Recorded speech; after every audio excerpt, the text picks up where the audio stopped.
Di dalam BPJS ini ketenagakerjaan itu kan selama ini ada KPR juga, Mbak. Mereka udah punya KPR, mereka dapat pinjaman renovasi rumah segala lah. Persoalan Ya semuanya dihitung lah.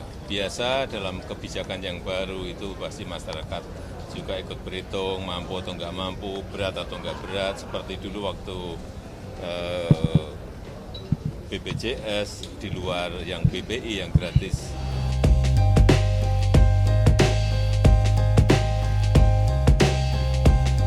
pemerintah eh, dalam konteks ini niatnya baik, Mbak. Kalau kebijakan kan tentu konteksnya baik ya, dalam arti karena memberi perlindungan kepada masyarakat agar punya rumah kan. Maksudnya kan karena harga rumah itu kan dari tahun ke tahun kan mahal. Cuman persoalannya adalah eh, dalam PP 21 itu tidak dijelaskan secara clear bagaimana hak kewajiban dari ini, Mbak, dari khususnya karyawan, Mbak, karyawan yang terkait dengan perusahaan dan karyawan yang mandiri itu nggak jelas gitu, Mbak.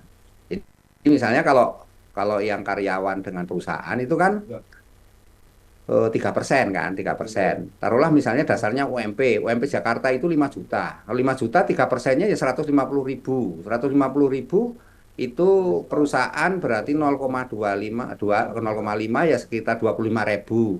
125 ribunya ada di tangan ini. Nah, tentu ini kan membebani pelaku usaha dong, Pak. Itu dengan 25. Ya kalau cuma satu orang, ini kan pelaku usaha bisa saja perusahaannya itu punya karyawan sampai 1.000 misalnya. Kalikan aja itu kan berarti ini kan menjadi beban berat. Nah, sementara dia itu kewajibannya harus setiap tanggal 10 membayar. Tapi haknya apa? Itu kan belum dijelaskan, Pak. Haknya itu, haknya dari apa pelaku usaha termasuk dalam ini buruhnya.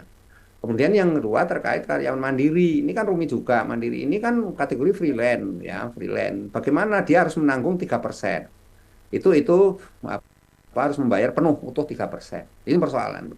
Yang ketiganya, ini akan potensi tumpang tindih kebijakan. Karena apa? Karena di dalam BPJS ini ketenagakerjaan itu kan selama ini ada KPR juga, Mbak.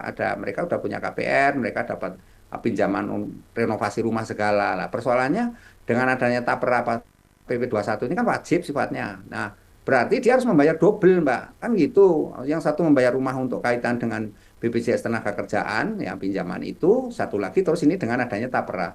Nah, ini kan sudah membebani masyarakat dua hal itu kan gitu. Ini kan harus harus jelas skemanya seperti apa. Karena kan PP 21 ini kan saya melihat justru implementasinya nanti di lapangan rumit karena harus skema. Yang hal lain, Mbak, itu terkait dengan bagaimana yang menolak gitu. Ini menolak ini kan nggak jelas di dalam PP 21 juga dijelasin, Mbak. Yang menolak itu apa? Karena dua hal yang di situ dikatakan. Satu, kalau untuk yang ASN itu kan diatur oleh Menpan RB. Menpan RB, reformasi birokrasi. Tapi yang untuk buruh karyawan kan di bawah tenaga kerja. Begitu, Mbak. Nah, tenaga kerja ini apakah tenaga kerja kalau hanya menyentuh pada tataran apa namanya karyawan dan perusahaan bisa dia, Mbak. Tapi untuk yang kategori mandiri, kategori mandiri apakah dia di bawah ketenaga kerja kan bukan, Mbak. Jadi ini kan juga harus jelas gitu kan.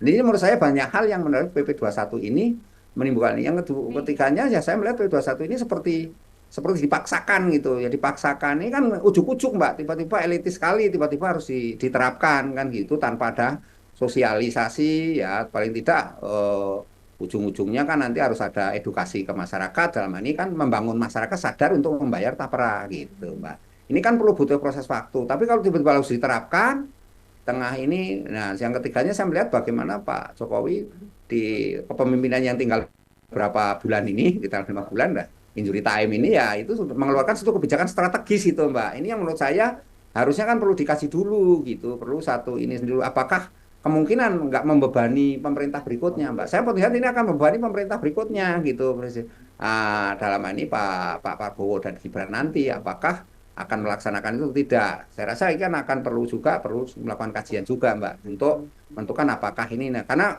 yang menjadi persoalan adalah dampaknya, Mbak. Terakhir dampaknya ke MBR ini berat, Mbak. Masyarakat berpenghasilan rendah, ya kan? Nah,